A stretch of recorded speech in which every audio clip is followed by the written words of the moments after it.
I'm not telling the audience what they want to hear. In fact, across basically every video I've ever produced, you'll find me in the comment section arguing with someone that is a follower or former follower of mine. That's because I don't care what you think, only what you can prove. This is the antithesis of being a grifter, pissing people off because I won't appease their egos or cater to their strongly held beliefs. I routinely make fun of religion, knowing that a large percentage of my audience is religious. I champion science in an increasingly scientifically illiterate world.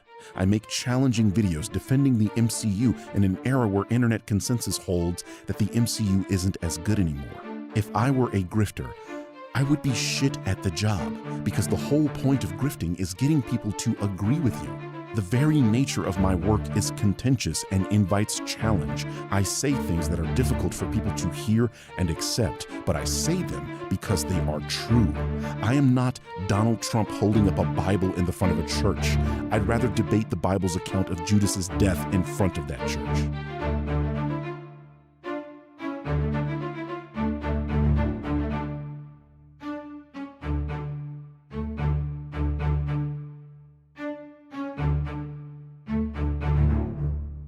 Stupid people all over the world are generally easy to identify. You can look at a man putting a ladder on a chair and go, "This guy is clearly stupid. Who puts a ladder on a chair? Those things go on the floor." Or you can listen to a guy talk about the earth being flat and think to yourself, "This guy is an idiot clearly. The earth is a triangle. No way it's flat." These people are what I like to call easily identifiable idiots. These dumbasses are not worthy of your time. They're quick to identify, so you don't have to get caught up in the stupid shit they're saying. And when they start saying that the moon is made out of cheese or the sun is a giant light bulb the government put in the sky to trick us, you can silently nod your head and walk away, never having to talk to them again. You know talking to them will ultimately get you nowhere. The endeavor is fruitless. They show their hands quickly, and you can assess the situation and change course, or stand your ground. This type of idiot is ultimately preferable to the other class of retard we're going to be discussing here today. The curious case of the Birdman. The Birdman is a wannabe intellectual, very narcissistic dumbass. He uses retard-coded language very frequently to hide the fact that he is, indeed, a dumbass. And we are going to be delving into this because this guy is a case study. He's made a video on another YouTuber called The Critical Drinker. This video was made a little while ago and he's made others after it, and I've seen this video and it really struck a nerve with me. It's gotta be one of the most dishonest videos I think I've ever seen in my entire life. In the video, we get a lot of leaps in logic. We see a lot of out of context clips, and I am going to prove to you that he is intentionally dishonest. What I have done in preparation for this series is delve into the Birdman's videos. I have done hours upon days upon months of research. Every line of dialogue we are going to be debunking from this video will be on the screen in its full context. And we will be breaking down every point and analyzing every aspect, because I am not exaggerating when I say this video has made me so angry. It's fueled me for the past year and a half. I don't know. Let me calm down, because we're not there yet. This is going to be a 3-part series released in the same week of each other so people can't retardedly think that my content was influenced by any comments under my videos. Indeed, we have a lot to get through, and I have so many notes. His video will be in full context, so we are going to go line by line and word by word of what he is saying. We are not going to skip over anything. We are not going to sidestep any of his points. We are going to go over a couple of things first. One of the things I wanted to discuss before we get into the video is his definition, and his definition only, of what a media grifter is. So straight from the horse's mouth, a media grifter is a person who financially benefits from farming outrage about a media property. Now, this definition would be all well and good if it were true. There are no other definitions that fit this description. He puts the word media in front of grifter, and when I look it up on Google, nothing pops up. Nothing matches. Back when I looked up media grifter, back when that video was relatively new, I didn't find anything that fit that description. I looked all over. Now you can see that there is an AI overview, but it only references his video, so I don't really think this is much in favor of his case. It just references his video and then other definitions of the word grifter. That's all it does. Hi, Future Gamer here. Needed to interject. While I was editing this video, I figured the best way to prove to you guys that media grifter is a made-up term, I should just go down Google, right? Except ever since I've looked all this up, it's been a year, so there's a couple of people who've run with the term media grifter. One of the people referenced is Anthony Butthurt about Molar-Graham Uvula. Or uvula? I don't know. Anyway, he mentions Birdman at the end of his video, and he also uses his definition of the word grifter. He doesn't say media grifter in his video, however. I have a bigger fish to fry right now, but you could expect a video on him in the future. Uglia. Side note, I highly recommend this video and this content creator because if you love what I do in the Exposing the Grift series, you'll love Anthony's channel, and you guys know I almost never recommend other content creators, so this is a real recommendation. Anyway, Anthony's video.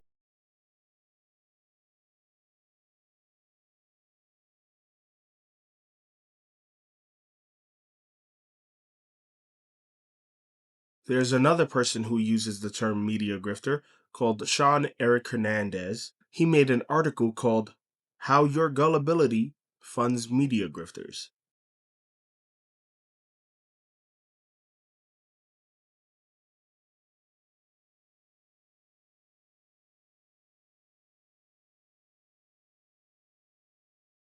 Now, I don't really think I need to explain to you where he got this term from. If you go to his Twitter profile, there he is. This just further proves the point that the Birdman made this up, and the people who follow him didn't look it up themselves and just ran with it. I mean, he's an ass. And he's dumb. He's a dumbass. There's only 3 instances where the phrase media grifter was mentioned before Birdman defined it. One of the times it was mentioned was in a Reddit post about right-wing figures in general media, like Ben Shapiro or Alex Jones. However, it was never defined in this post, nor the comments underneath. I suspect Birdman originally put the definition of the word grifter in his video first and then realized it didn't really fit with what he was criticizing Drinker of doing. So he looked for the word grifter in a post specifically talking about right-wingers, came across this post, slapped a definition on the bitch and called it a day. A definition so vague and so up for interpretation that it basically applies to anyone who covers media. Anyways, next is the radio show going over a guy named Morton Downey Jr. They, however, seem to be going by the actual definition of grifter and put media there because he was in all kinds of media. Next is Matt Walsh. He's basically saying a grifter is someone who never goes against their audience and sticks to popular opinions that won't get them hate. This is the only person who ever tries to define it, but I think he was defining it indirectly. He was more trying to identify a grifter rather than actually defining it. I think that this way of identifying a grifter is unreliable, and I don't think you should listen to it. There are ways to identify a grifter that we are going to get to in part 3. But like I said, he was more identifying rather than defining grifter. And he definitely wasn't trying to define grifter with the modification media in front of it. Others who have said media and grifter before his video usually add something to the beginning of that, like social media grifter or political media grifter. I assume they mean grifter in its actual definition, just in this form of media. Think about it like this. A singer is a singer. The job stays the same. The definition of a singer stays the same. Now, when someone adds the modifier pop singer, or jazz singer, or even bad singer and good singer, the definition of singer stays the same. A modifier makes things more specific to this specific category. It's supposed to clarify. Before the Birdman made up a definition for media grifter, you'd probably be correct in assuming that what they mean by grifter is actually grifter in its actual definition. And the modifier, social media, movie or media in general is just a modifier to the word grifter, not changing the entire definition. Nobody, and I repeat, nobody has made up a new definition whenever the words media and grifter are put together. Nobody before him has defined it the way he's defined it. Nobody has used it the way that he has been using it. Nobody. If such a person exists where they have been using it exactly the way he's been using it, they are just as wrong as he is. The only difference between him and the idiots who have been using it wrong is that he has defined it. Now, he recently made another video going over the definition and what it takes to be a media grifter. He claims that you can find the definition with a quick Google search. He doesn't get this from a dictionary, and he crops out references to his video. What I have just shown you covers that thoroughly. And just like the Birdman in this ass dumpster of a video, I will be judging him through his definition of grifter, both his and the AI overview definition, because they are saying the same thing. But let's not get ahead of ourselves just yet. Just because you define a word as a thing does not mean that it is that thing. And then, on top of this written definition, he says something over this definition. Well, when we call these people grifters, it's a shorthand for media grifter, which is a different kind of grifter. A media grifter engages in the dissemination of false or misleading information, not necessarily out of genuine belief, but as a calculated move to attract attention, provoke outrage, and maintain relevance in the media landscape. He says it with such confidence, like obviously this is what everybody means when we say grifter. We mean media grifter. What does media grifter mean? Well, it means this, and it means that, except there's no definition, there's no article that agrees with you. I couldn't even find it on Urban Dictionary.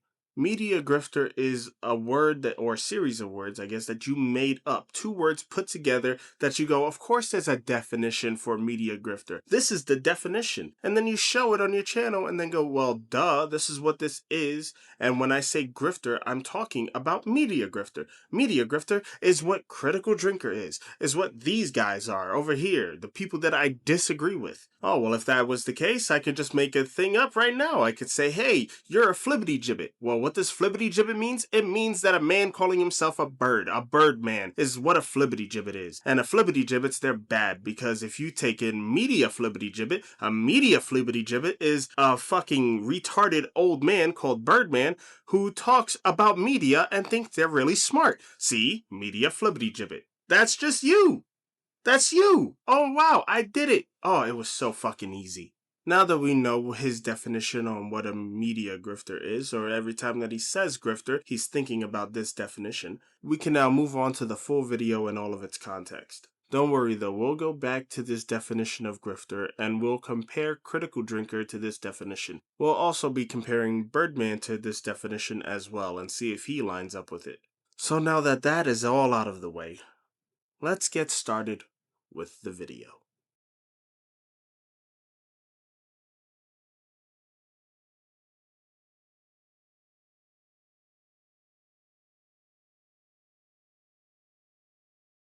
So he opens his video with a quote, and at the bottom, it states that it's made by a Nazi. Now, there's nothing necessarily wrong with starting with a quote in your video, and it could tie into later things, except that the Critical Drinker has stated this quote before. He said this exact quote in his Myth About the Modern Audience video, from the series Why Modern Movies Suck. Now, what he's trying to do, right out the gate, is compare Critical Drinker with the Nazi, saying that Critical Drinker has stated this quote before, and here's the quote now, in this context, made by, you guessed it, a fucking Nazi. Two things about this. One, this quote is not real. This quote was supposedly said by a Nazi called Joseph Goebbels. The quote is widely attributed to him. Now, did he say it? I don't know. There's no evidence to support it either way. Now, when the Critical Drinker quoted this, I think he believes that this is a real quote as well. The reason why I'm saying this is for context. Like I said, we're going to go through every detail. Birdman is doing a dirty tactic here when he's trying to compare critical drinker with the Nazi. This is one of those subtle if you know things, and I'm sure he did this on purpose. Brings me to my second point. Now, in his video, Critical Drinker was going against this quote, stating that he doesn't believe it, and he was equating it to Disney. And the more this shit happens, the more I'm reminded of an interesting little quote from our not too distant history. If you tell a lie big enough and keep repeating it, people will eventually come to believe it. Well, the drinker doesn't believe it, and I'm here to take a big steaming shit of my own on the myth of the modern audience. He's basically saying that these are the types of tactics Disney's employing, and he said it himself. It all ties neatly together with him debunking the myth of the modern audience, a lie that Disney has made up in his opinion. The Birdman implies a lot with this quote, but if you know the full context, it means nothing. This will be a trend in this video. Let's continue. The illusory truth effect is a phenomenon that was first detailed in a 1977 study. It's the inclination of people to believe false information after being exposed to that false information many times. Repeated exposure to lies caused the false information to feel familiar to the participants. In that study, they found out that the more familiar the information feels, the more likely that familiarity overpowers a person's rationality. In other words, the more you hear something, the more it feels right. Further studies showed that the illusory truth effect could even make people have false memories, and that people with names that were easier to pronounce were more readily believed by participants of the study. This is a powerful psychological tool that grifters employ on their audience, and its effects are seen every single day. How many times have you heard vaccines cause autism or go woke, go broke? There is a reason these people repeat these mantras over and over, even in the face of conflicting evidence, and that's because repeating false information makes it more likely to be believed. So he goes on talking about the illusory truth effect. Now, this is a real phenomenon that he explains relatively well. We all have our biases, but what he's doing, and which I think we should not do with a study like this, is confuse opinions for fact. He does this in his very first example of this, talking about vaccine causing autism versus go woke, go broke, is literally opinion versus fact. In the case of vaccines causing autism, this is obviously not true. It's not supported by any scientific data. Vaccines do not cause autism. That is a fact, and I do know that there are people out there who believe that, just like there are people out there who believe that the Earth is flat. But we have scientific data that proves the opposite. It's flat. The Earth. The Earth is flat. The Earth can't actually be flat, right? Now, with the illusory truth effect employed, what you can say is vaccines cause autism, and you could keep repeating that to somebody until they believe it. Now, this hypothetical person would have to buy into the propaganda of this, and they would have to continue to look up things on it and only listen to their side of the argument. They continue to get fake facts from fake news and fake websites and blah, blah, blah, blah, blah until it continues and continues. Now, the problem with people like this who suffer from this type of phenomenon, it's difficult to find out where exactly they went astray. Take Debbie, for example. You see Debbie? Look at Debbie. Debbie's a nice person, a gentle lady, and she's so sweet. But uh-oh, what's that? She thinks humans can breathe underwater? This bitch is fucking crazy. Obviously, that's not true. So you sit down and have a conversation with her. And you go, Debbie, where the fuck did you hear about this? Now, let's say Debbie is a bit generous with her information. She sits down with you and she says, oh, I didn't even believe that stuff before, but then there was one thing that changed it. There was one thing where I started looking into it and I went, oh, there are actually people who can breathe underwater. I started really getting into this YouTuber called DigBig69, and that's when my journey started into believing people can breathe underwater. And you go, wow, Debbie, you're a fucking retard. But you can see where she started. But wait, what if in this scenario, she doesn't know where she started? She can go, oh, I watched this person and this person and this person. Oh, and I read this article about this thing and it led me to this. It could be a jumbled fucking mess and you wouldn't know where she began at all. You can follow the breadcrumbs of what she's listening to and what she's reading and come to a conclusion from there. But you don't really know where she started on this conclusion. She could have believed that humans breathe underwater from the start, from the get-go, and she was just looking for information or videos or whatever to agree with her. Maybe she believed in something else and this article changed her mind, or this novel over here changed her mind, or this videos that she watched over here changed her mind. She could just not give you any information at all as to how she came to this conclusion in the first place. Now, the same can be said about opinions, except that they are very different. Meet Debbie again, except this is a different Debbie from the first Debbie, so we're going to call her Slagathor. If you know, you know. Slagathor is in favor of the opinion, go woke, go broke. Now you ask Slagathor, where did you hear this from? Why do you have this opinion? And she goes, oh, I never used to care or pay attention to that type of stuff, but then later on I saw a pattern, and I figured, you know what? Yeah, go woke, go broke. And then you, having the opposite opinion, could probably go, oh, I don't agree with that. And she could go, well, why not? Oh, well, because, I don't know, Black Panther. And she could go, well, what about The Little Mermaid? Oh, well, what about this? Oh, well, what about that? You could easily form conclusions from this argument. Opinions can also be expanded on.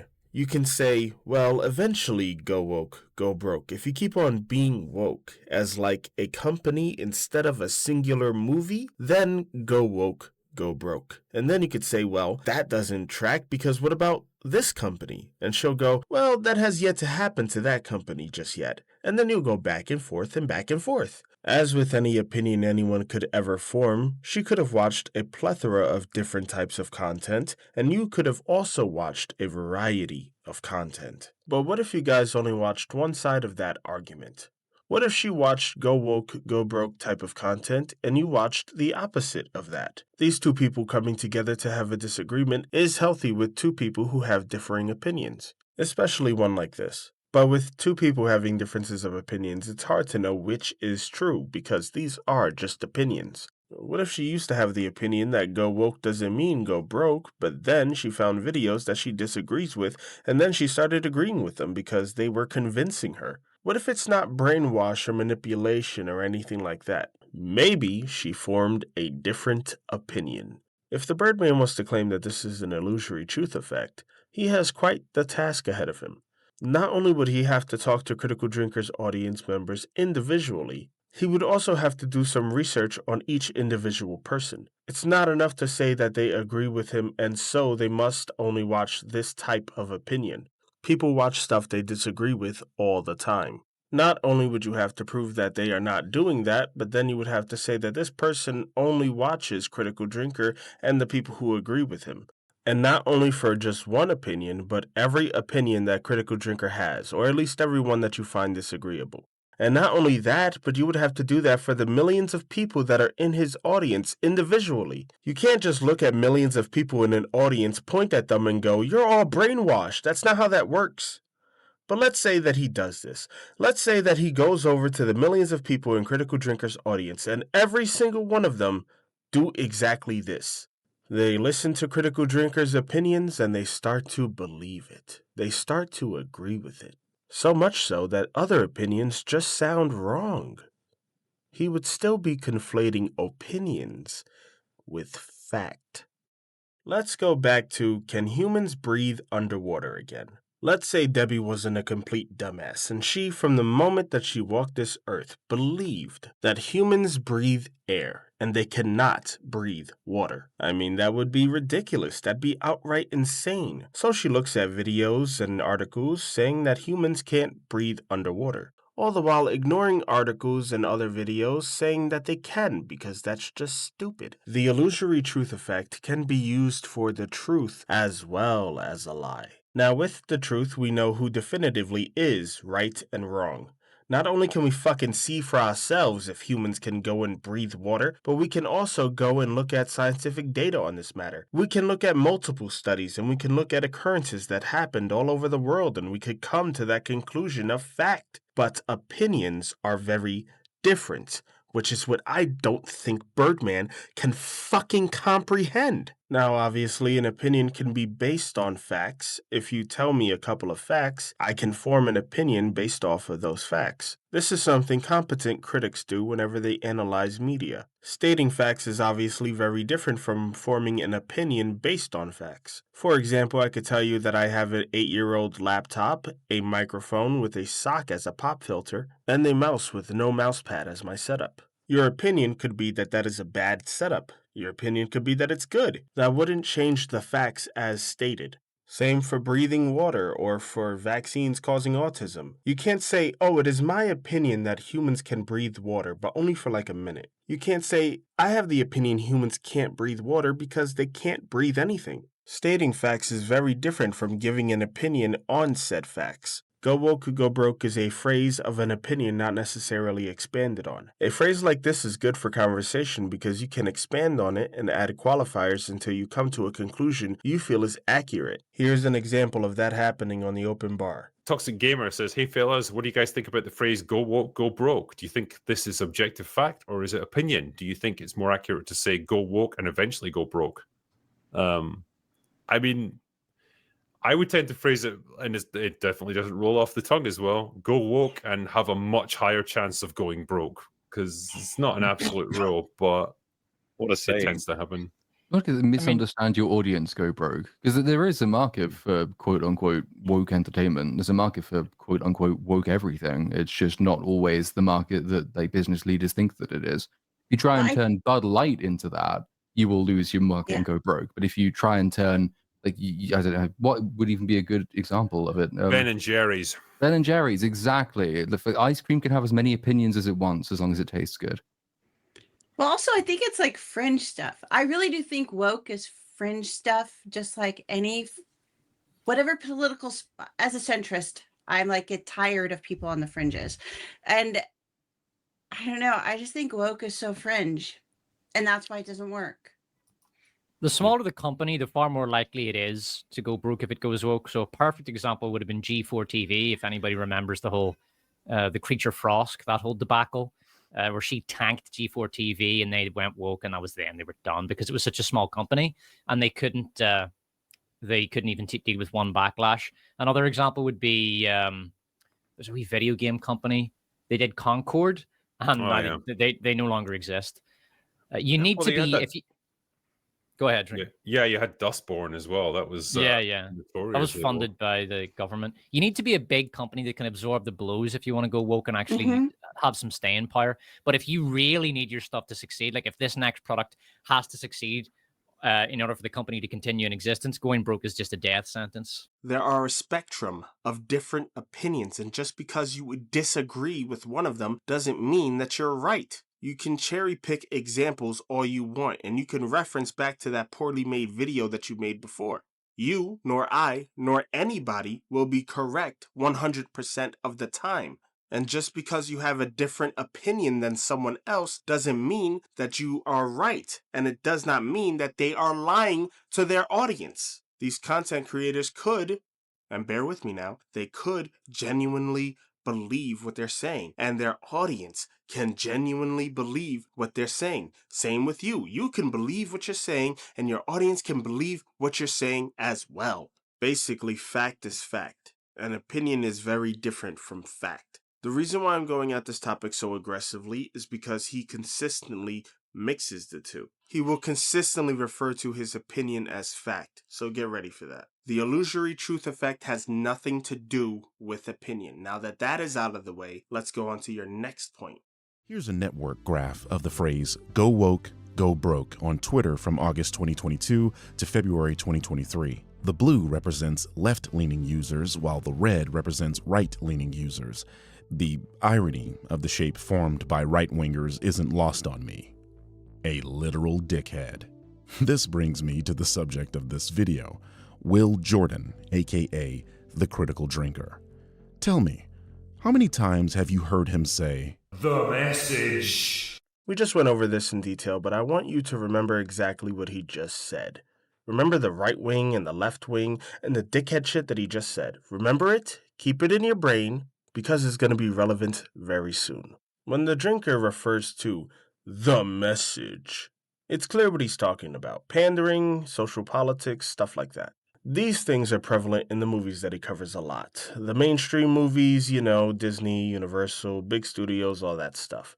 This is context for people who don't know. I'm not going to give my opinion on any of this stuff in this video. All I'm going to be doing is breaking down Birdman's videos. That's it, just because I want this to be as precise as possible.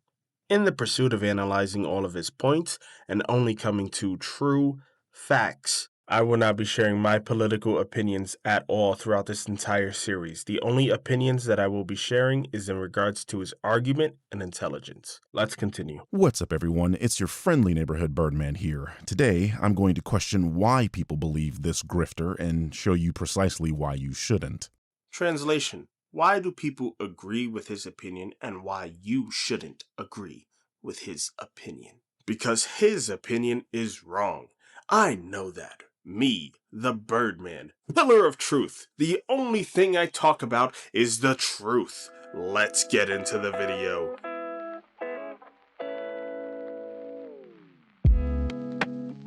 Due to the kinds of people this video is sure to attract, I think I need to put my cards on the table.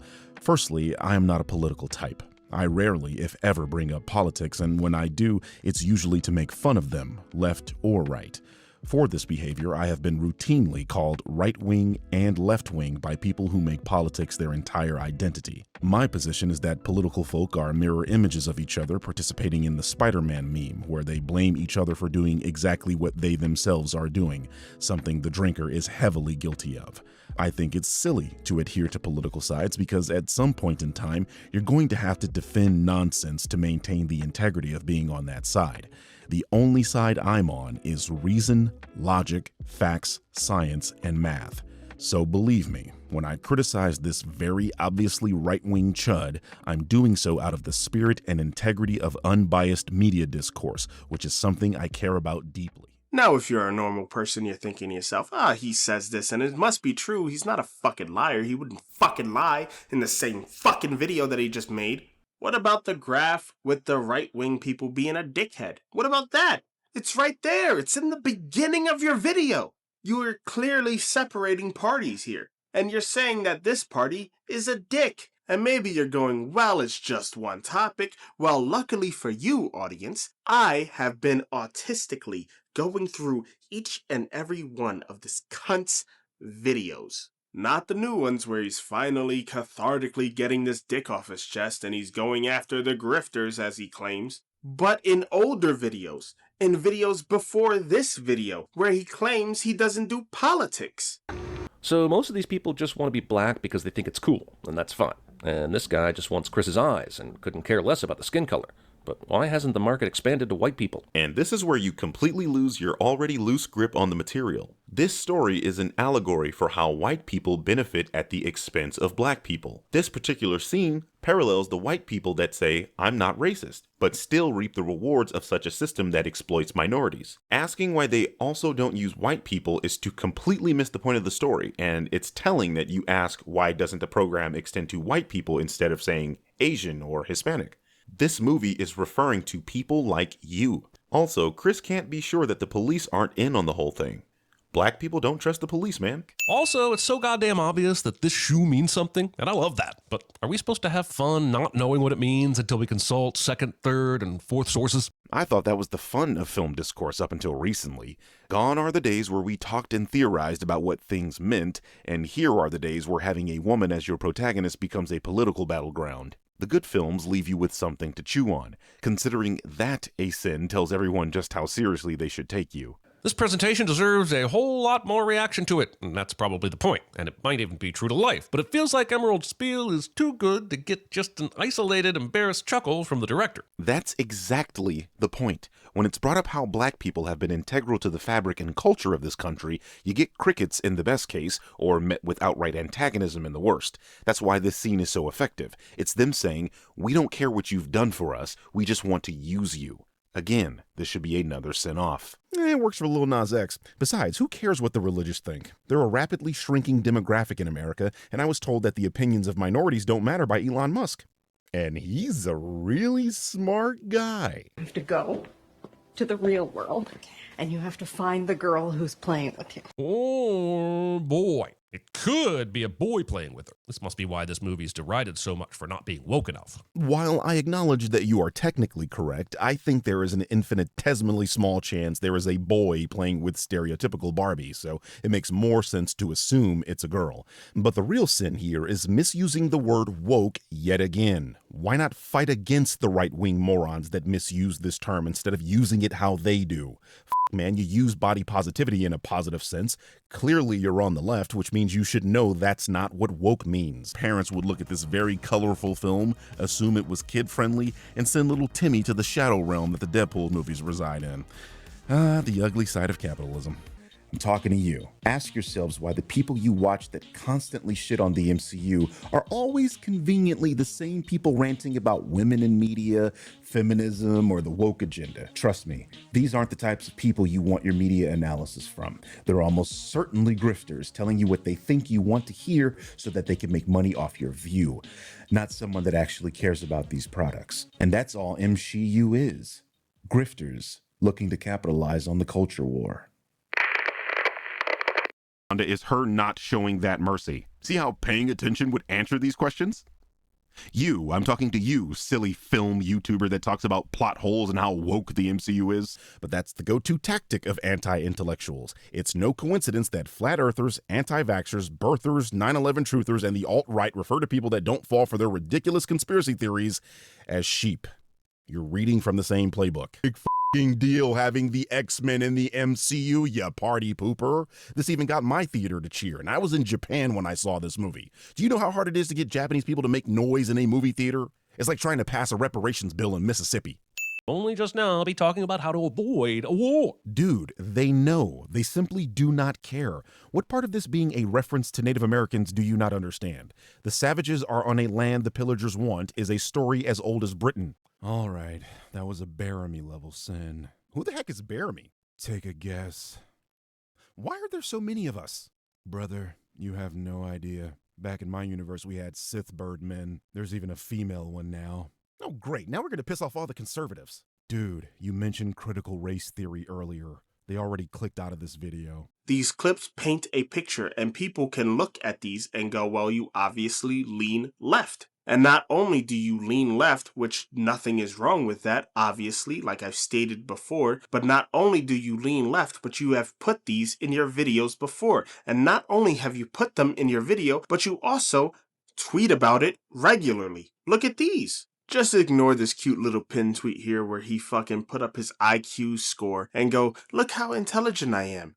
Let's just ignore the fact that IQ tests online are highly debatable when it comes to accuracy. Let's also ignore the fact that these could be inflated numbers because it's highly debated that online IQ tests are unreliable and they inflate numbers. Let's ignore that little detail as well. Fuck it. They were like, Birdman's IQ is probably low. I don't think, or it's not as high as he thinks it is, right? Then I showed that I have like literally superior IQ, like the highest score that you can get.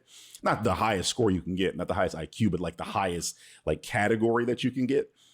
And then immediately they started to try to discredit the IQ thing. It's so funny. Like, I really don't put too much stock in IQ. I don't really care. Like, I know my capabilities. I don't give a shit about a number. But if you scroll past this little narcissistic tweet and then you go over to these tweets right over here, the very easy to find tweets, you can see that he talks about politics.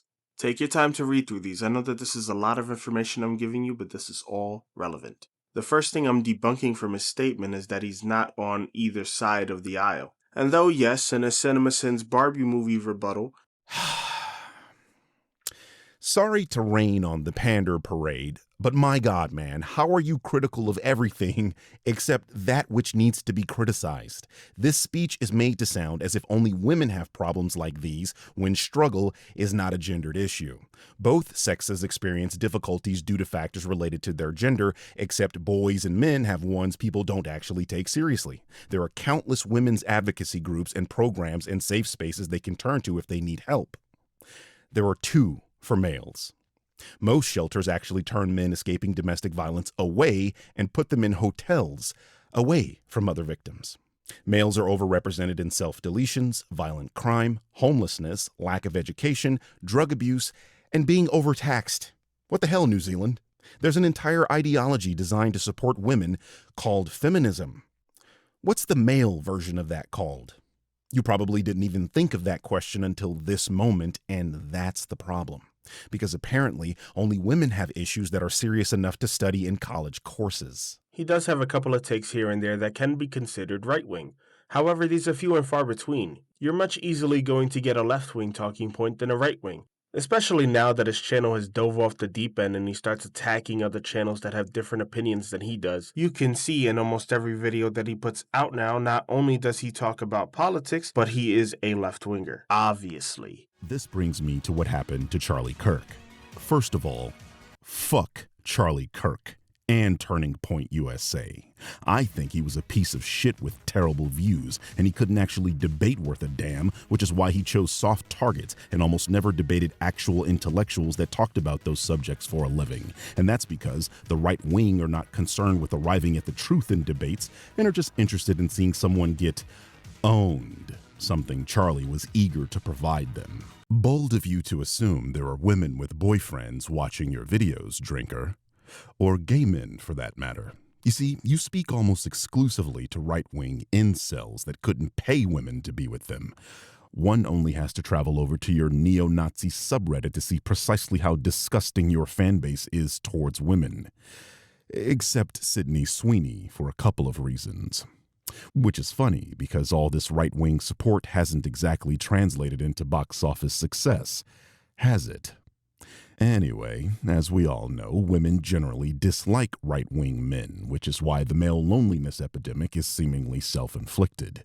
Dude, we have a pedophile with 34 felonies who pardons other felons for a president. An innocent brainwashed man doing things beyond his control doesn't even compare. People like you criticize the Star Wars trilogy simply because a woman was the main character. Those films don't feature heavy-handed modern-day political messaging, but you lie to people claiming that it does because you don't like that a woman is the main character of that part of the saga. For example, you all have content criticizing Kathleen Kennedy because you sold the idea to your audience that she was trying to feminize Star Wars. One of the most prominent lies you people told was about this image, where Kathleen is wearing a t-shirt saying, "The Force is female." What you didn't tell people was that this t-shirt was from a Nike campaign and had nothing to do with Star Wars. The Force is a reference to Air Forces, an athletic shoe produced by Nike. In this English lesson, I wanted to help you learn the English phrase, put two and two together. When you put two and two together, you don't just get the number 4. Sorry, that was a bad joke. But in English, when we say that you put two and two together, it means you figure something out. Oftentimes, when the police are trying to solve a crime, they will find clues, and eventually they'll put two and two together, and they'll figure out who committed the crime. It's okay to say that you're left-wing. Just say you're left-wing. Nobody has a problem with it. The only thing that we have a problem with is you saying lies. You're lying about your political allegiance for no reason other than, well, I'm on the side of facts. Which brings me to my second point. Politics are debated because different sides have different opinions on this complicated issue. This complicated issue could have multiple facts that could agree or disagree with each party, and it could be layered underneath moral ambiguity. It's not as simple as the earth is round or that square is a shape. People debate morals in politics. They debate integrity in politics. They debate different facts from different sources in politics. This could be a fact that agrees with this side, and this can be a fact that agrees with this side. Coming together, someone argues this fact and someone argues this fact. They can both be right in politics and also both be wrong. So when you try to make a factual statement of politics and then come to a conclusion, that is an opinion. Someone can hear what you're saying and then disagree with you vehemently, and they could also be right. The reason why I'm not sharing my political opinions at all in this video is because I want to expose Birdman on the merits of every argument, on the merit of my rebuttal and the facts and my video. He claims to be on the side of facts, math, and science, but then he shits his opinion all over this whole video and then displays it as such. It's not the same thing. He claims that he never talks about politics. He's not the political type unless he's making fun of politics on both sides. But if you call giving your opinion on a political topic making fun, of politics, then that is kind of a weird definition of that, isn't it? It's almost like you're a fucking liar. That is insane. That is crazy. I would have never guessed. Ever since this video, he's been getting knee deep into politics, and he's been talking about it consistently, and he's been consistently sharing leftist views. Oh, I make fun of politics, my ass. Oh, I'm not on either side of the political aisle, my ass. Oh, I only care about facts and logic and math, my ass. Oh, look at my IQ score. It proves I'm not a retard, right? Right? What you're doing is pissing in my ear and then going, oh no, it's rain, it's fine, don't worry about it. There's still so much to fucking get through. Let's continue. Less important, but still worth a mention, I'm not doing this out of jealousy or an attempt to clout chase. I've been calling out a much bigger YouTuber for nearly 7 years. For me, this is simply calling out another bad critic. I'm glad that he brought up CinemaSins here. Let's go through his CinemaSins history. Now, if you go to his channel, which I highly recommend you don't do, but if you don't listen to my good advice and go to his channel anyway, you can mosey on down to his video section, and then you can click the popular button right there in filters. What you'll see is that his #1 most popular video is of him debunking CinemaSins. His second most popular, CinemaSins again. Huh, weird. Okay. So anyway, his third most popular, CinemaSins again, huh? Wow, we might be seeing a little bit of a pattern here. Is that CinemaSins again in your 4th slot? Your channel's just bird boy bitches about CinemaSins. You keep on going down the list and you realize, wow, he's made a video response to a lot of CinemaSins. Now why or how could that be? Well, let's take a look-see. Let's see how Bird Boy started. Let's go through his oldest content. Seems pretty normal. Keep on scrolling. We scroll and scroll. Oh, look, he's doing movie reviews here. That's nice. Okay, so this is where he started his movie reviews. Not that many views, though. But that's nice. This gives us a nice little backstory. And we keep on scrolling. More gameplay. And uh-oh. I have detected an anomaly. Now that is an anomaly. That video did pretty good. Pretty good. Alright, he goes back to a couple hundred views after, but I mean, that was a really good video. Maybe he gets momentum from that. Oh, look at that. Videos just like it. Videos about CinemaSins. And they look like they're doing really well. Surely these can't be the only videos that do well on his channel. Let's look at more. We got some gameplay here. It's still not breaking the 1,000 view mark, but it's still gameplay. Oh no, wait! The gameplay isn't cutting it! It's not reaching over 1,000 views! Quick, Birdman! Do a CinemaSins video! Whew, I was worried there for a second. Man, it looks like you're posting more CinemaSins with more frequency. That's kinda crazy. I wonder why. I don't understand it. Could it be that those videos are the only things that make your channel go over 1,000 views? Or a couple thousand views? Maybe 100,000 views even. Oh, look at that. A video so nice he made it twice. More gameplay. Oh, it reached 1,000 on its own. That's not bad. That's not bad. But it's not reaching 10,000 or even 100,000. Here's a couple back to back. That is really good for him. You know, Birdman, I'm just gonna say it. This gameplay, we need to have less gameplay, man. Less gameplay. You gotta focus more on CinemaSins. You gotta dial it up. Now that's more like it. There's the money bags, man. CinemaSins. Go after CinemaSins, and we'll get more money. You gotta do this gameplay shit less. And so, it leads us to now. If you just scroll past the grifter nonsense, what you'd find is that you get more CinemaSins, less gameplay, actually kind of little to no gameplay. So he said fuck the gameplay altogether and started focusing on CinemaSins, with some movie reviews here and there, but ultimately it's a CinemaSins rebuttal channel. But something started happening.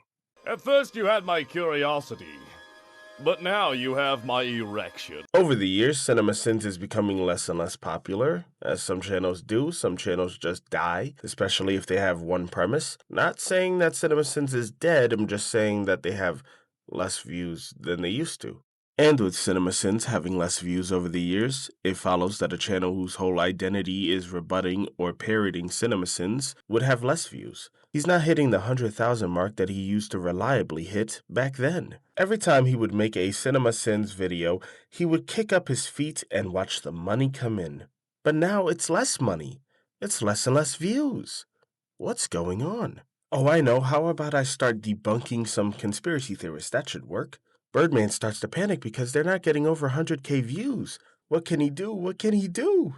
Wait, Birdman, these two CinemaSins videos that you did back to back, they did pretty good. I mean, not as good as the other ones did back in the day, but hey, you know what? Maybe you should do more. Aw, shit. Both of these videos have under 100K. You gotta think of something quick. And then the Birdman thinks, you know what? Maybe I should do it. Maybe I should go in to politics. And so he goes over to debunking the Grizzly Bears, and wouldn't you know it? Now that is not bad, but is it as reliable as going after CinemaSins? And now we come to this video. 500,000 views. So he starts exposing the grift just a little bit more, and he's also doing his CinemaSins reviews. And sometimes they reliably get him over 100K, and with the grifter videos, especially when he goes after the drinker, they usually get him above 100K. Steady flow of income. Farming. Now, why do I bring this up? From the beginning of his success, the very start of his gain in popularity, he has been riding the dick of a channel much more successful than him.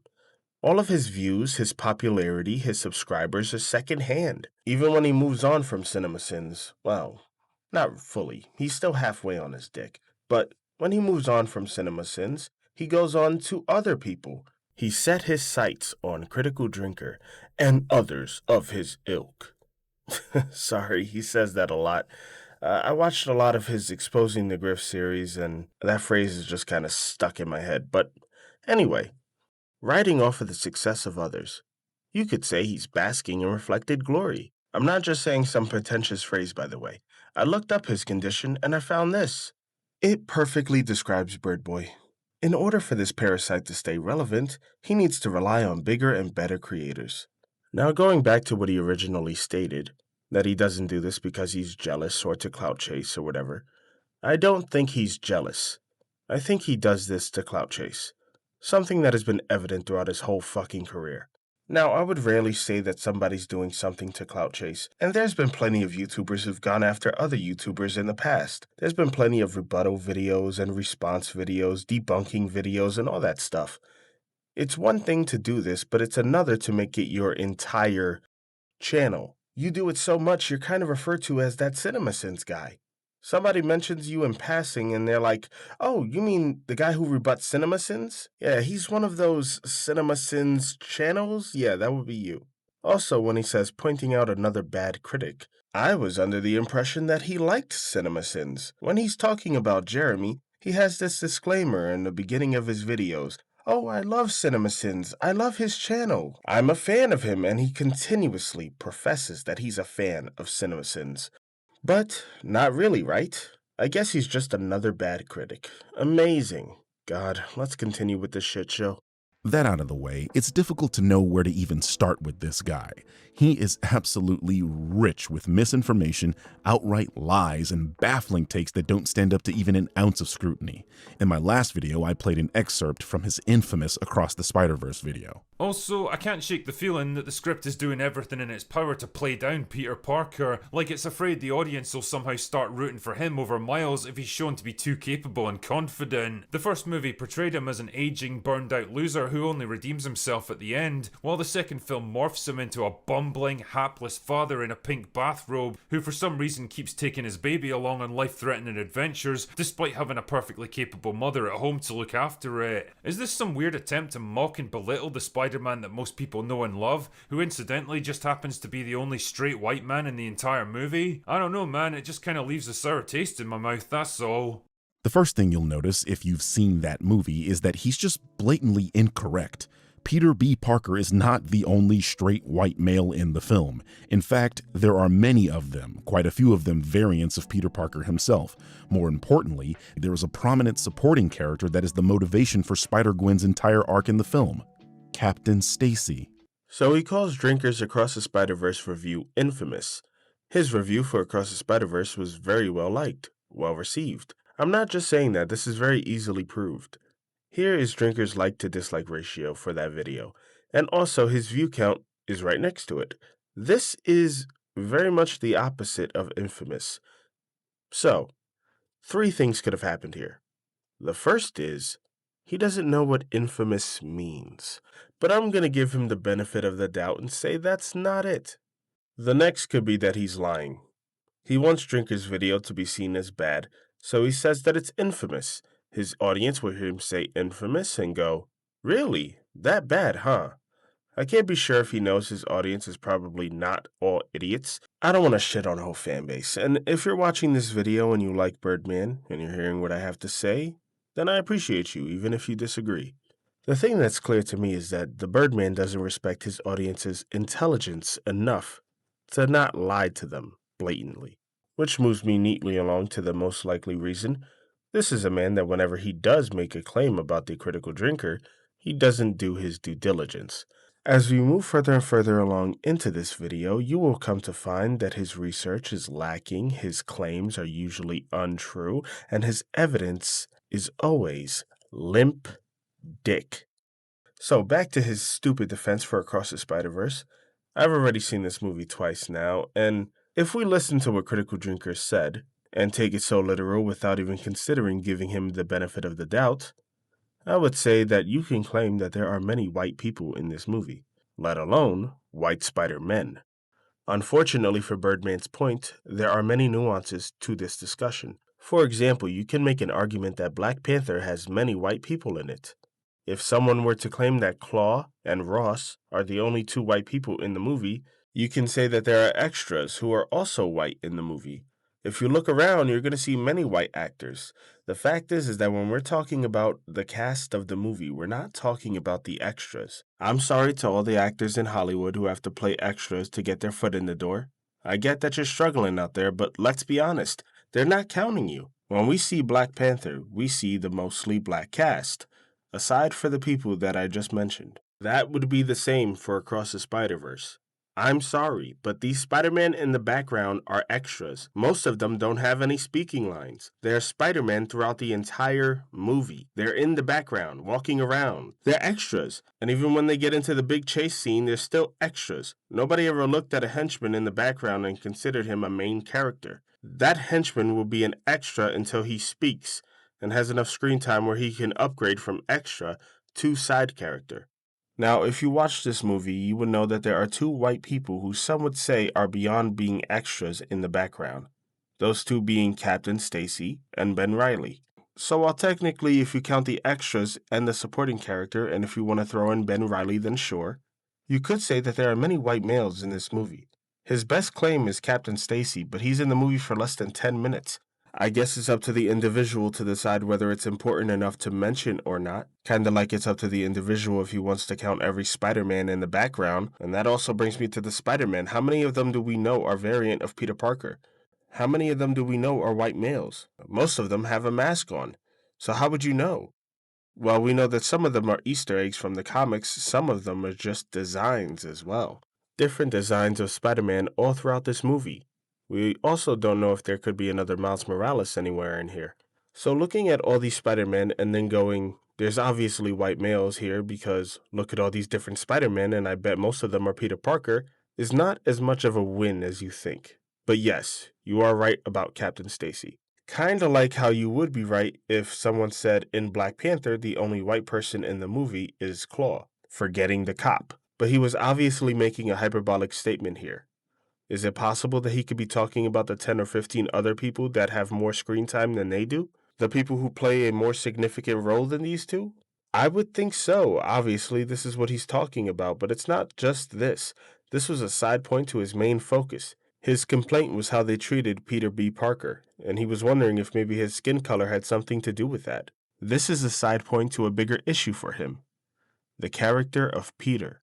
The next issue you might see is the claim that Peter is being irresponsible by bringing his daughter on, and I quote, life-threatening adventures despite having a perfectly capable mother at home, Again, if you've watched this movie, you'd know that Peter's presence in the film was entirely to be a familiar face for Miles and to help him accept his canon event, not go on a life-threatening adventure. You're the reason I had her, okay?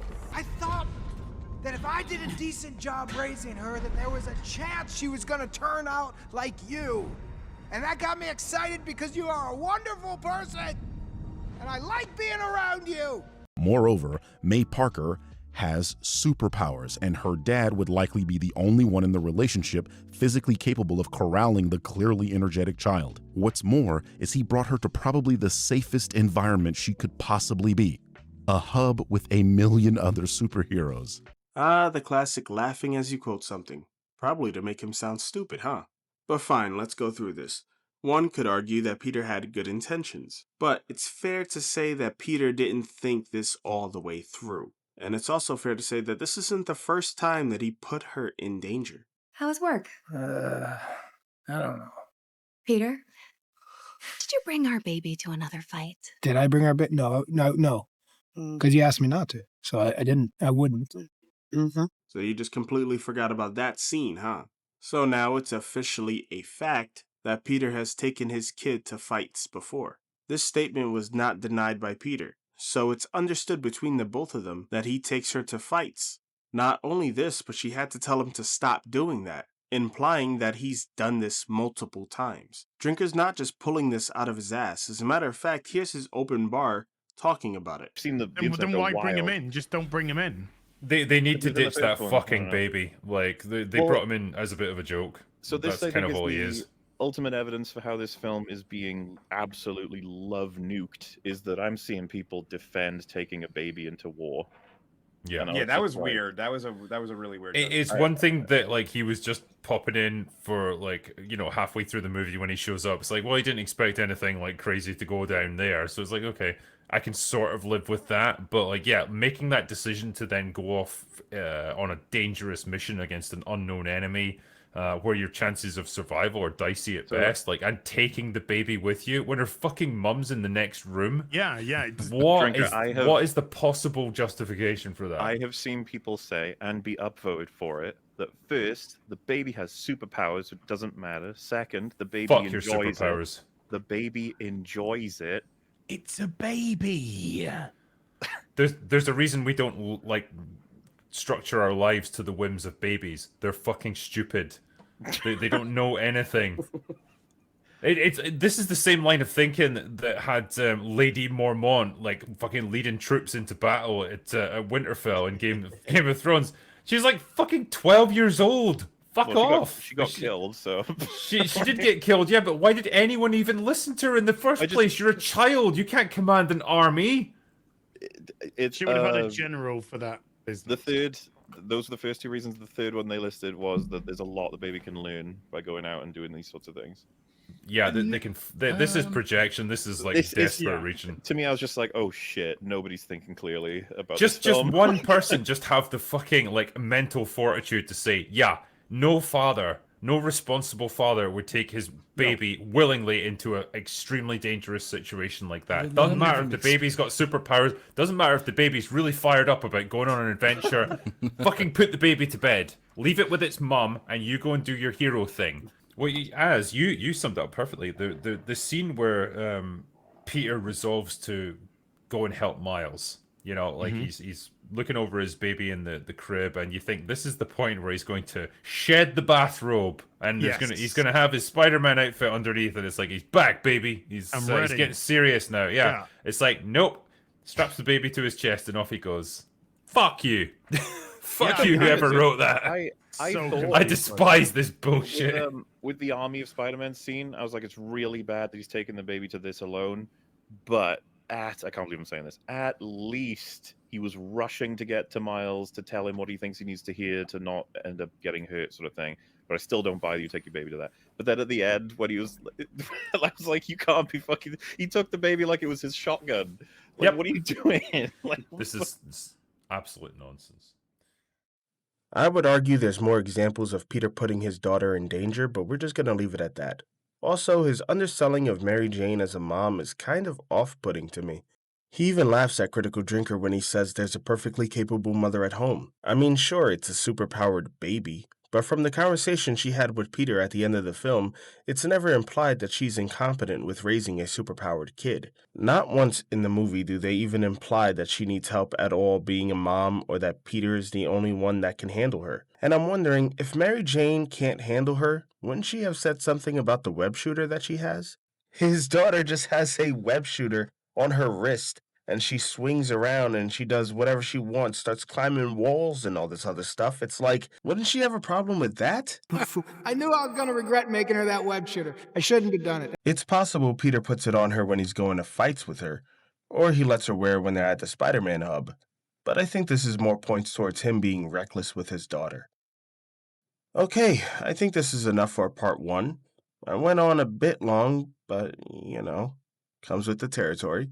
Obviously, as I've stated, I wanted to be as thorough as possible with this. We still have more parts to come, so a lot to edit. But anyway, join me for the next part where we go over the Batman and apparently Critical Drinker's race baiting. Gotta love it. Anyway, see you later, fat ass. Designs, and it's hard to tell which is which. Which is which. One can argue that Peter had. So he calls Drinkers Across the Spider-Verse review infamous. His review for Across the Spider-Verse is well received.